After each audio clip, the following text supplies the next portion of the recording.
अरे जगा तू सब बड़े मयूर पर मुंडे काहे लगे थाउ। बड़िया भाई यही प्रश्नर उत्तर मोर रामायण कालर बनवास कहानी अच्छी।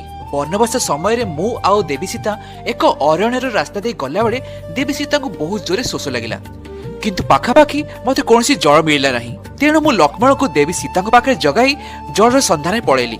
बहुत प्रयास कला परे मध्य जलर कौनसी सन्धान मिलला नहीं। तेणु मु हताश हो पड़ी।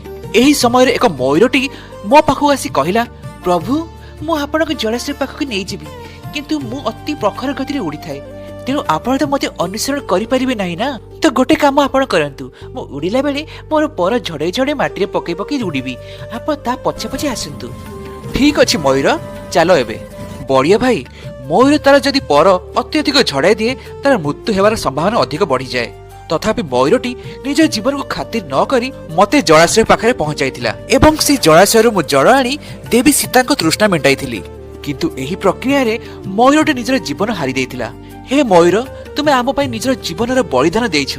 ए ऋण तो मु तुमर केबे भी सुझी परिबि नाही, किंतु मोर कृष्ण अवतार समय रे मु तुमको मोर मस्तक रे धारण करिवि। मु बुझी गली जगा।